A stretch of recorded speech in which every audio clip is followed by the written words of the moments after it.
This is Louisiana, home of the most diverse habitat for waterfowl in North America.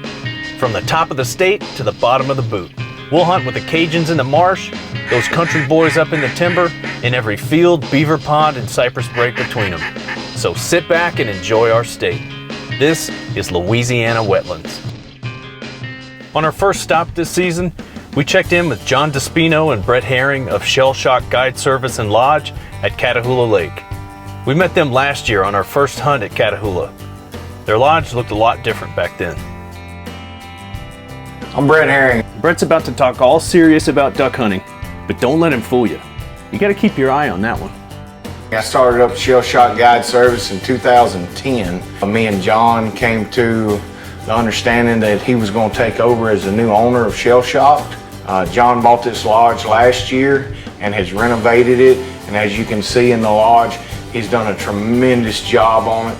It was an old green counter. It was 3 different colors of floors. The walls were 3 different colors. Each bedroom was just paint all coming off the walls. The bathroom, I mean, it just had this smell to it. So this spring, we came in and we just gutted this whole place. And we put, this is all cypress, it's all rough cut cypress, and we repainted all the bedrooms. We put all new floor and all new furniture. Each bedroom's got its own little theme to it. Looks a lot different, doesn't it? Yeah, it looks good, man. I had all these birds done after hunting season. This is all birds that we shot last year.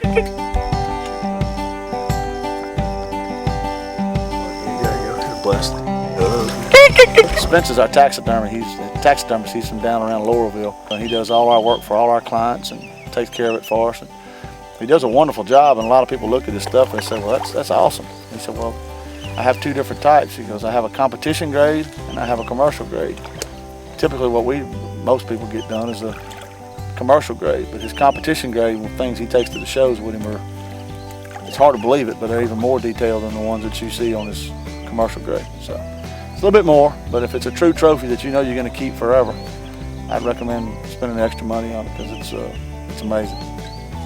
Despino went cheap on the commercial. Yeah, I went ahead and got the cheap one, you know. We cut corners where we can cut corners at. We'll save about extra $100 for decoys. That's a brand new model jacket, isn't it? I'm not wearing a jacket. Well, what is that? Pants, it's a shirt. Oh, it looks like a jacket. It looks like a jacket from like 1990. It's not. Well, when did you get it? Long time ago.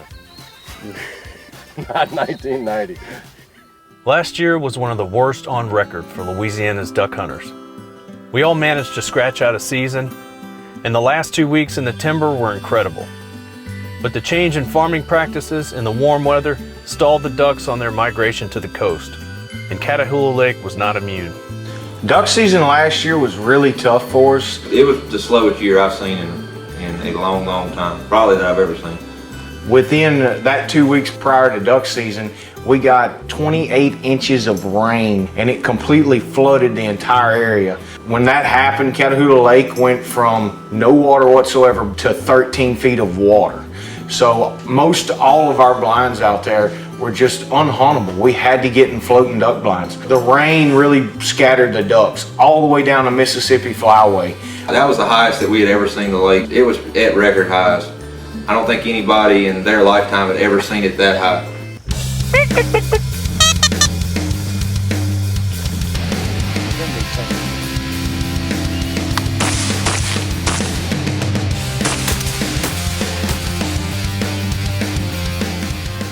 Too hot. Why don't you should have hung your socks, man. I know, it looks comfortable. I'm gonna try it next time. Next teal hunt, I'm going barefoot. You know, teal season's it started out real slow. It was one of the slowest opening weekends we'd ever had. And so we went to the lake and it was a lot slower than we anticipated. So we went and hunted our ag field, our rice fields, and then we come back strong on Sunday and we shot 10 limits of birds by 7 o'clock. Man, it was unreal. We were shooting in groups of 50 to 100 birds in a bunch, and which is where we're going tomorrow. What we have is several different sections of rice, but at this current time, all we have is 3 fields in a long rectangular running from east to west that has water in it. We got a lot of invertebrates holding in the first 2 fields, and that's where our good concentration of blue-winged teal is. That next morning came quick. The first hunt of the season always seems to be a cluster. The system you had at the end of last season, when you knew what you needed and where everything was, that's long been forgotten. You're lucky if you remember to bring shells. We were excited to test out the new shoulder rig and see how to improve on it. As we got all the gear together, Jeff realized there was no creamer, and he nearly had a meltdown. Off to a bad start. If Jeff has to hunt without coffee, he is one angry bear.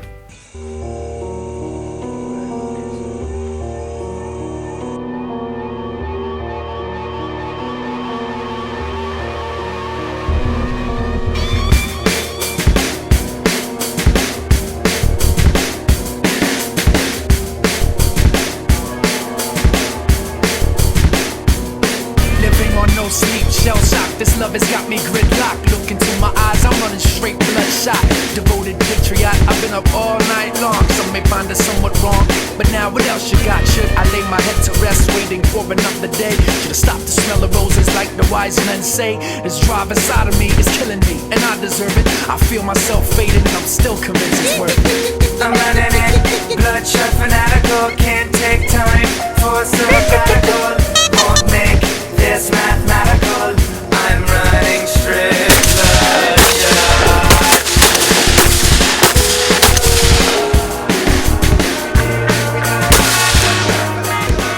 Boy, we got a good motion decoy out there. Look at that. Round and round.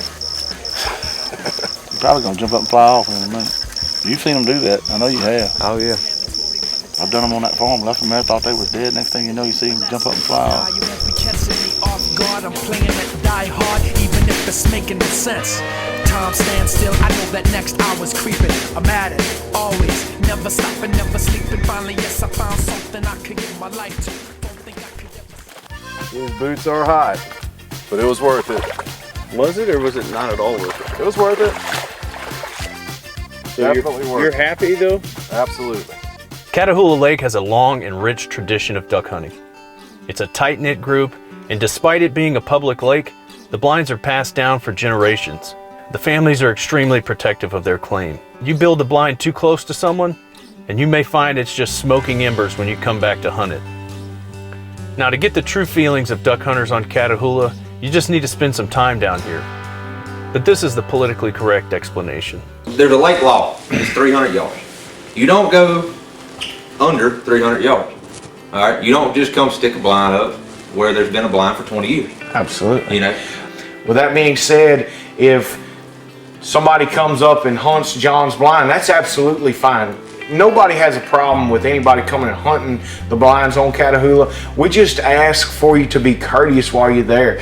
I'm gonna give you a prime example. Last year, get out to my blind, and apparently somebody had been in my blind. They broke every piece. It looked like beavers had got up and ate the top of my blind out. It literally did. It looked just like beavers.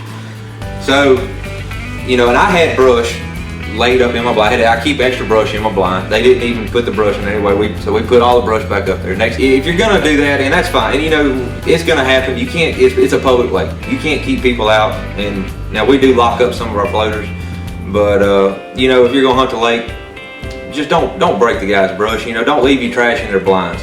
And just respect it like it was your own. You know, it's somebody else's property. Above everything else, don't shoot the decoys. And don't shoot the decoys. All right. I had a kid, dude, that he asked me. He said, Mr. John. I said, what you need, buddy? He said, look, you think I can shoot some of your decoys? I said, I don't care. I said, there's a black swallow decoys. I said, with full strap and stringer. I said, he's being nice enough to let us hunt his blind today. I said, you can shoot every one of them for $5 a decoy. He said, Papa, can I shoot his decoys? He said, son, he said, you get the biggest butt whipping you ever got in your life. Needless to say, he didn't shoot the decoys, but guys, just please don't shoot our decoys. If y'all get in our blinds, you know, and we're not in them, that's fine. Just don't break our brush, don't shoot our decoys, and please don't leave trash in our blinds.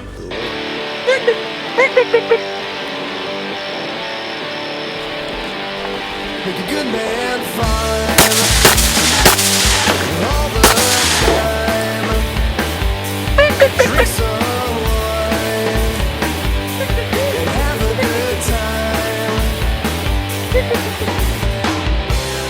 You got the ocean and I got the land. Someday you'll understand. Yeah.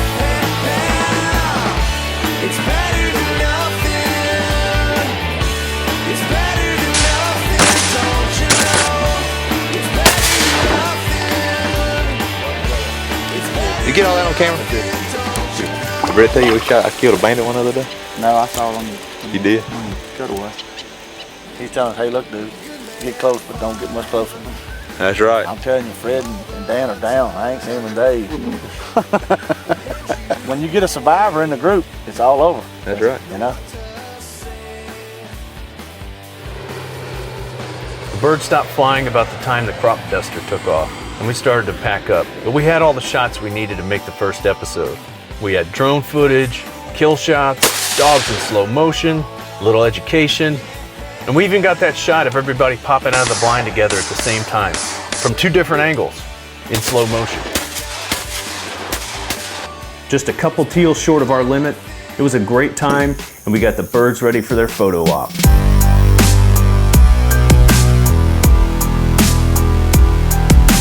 We'll come over and make a gumbo.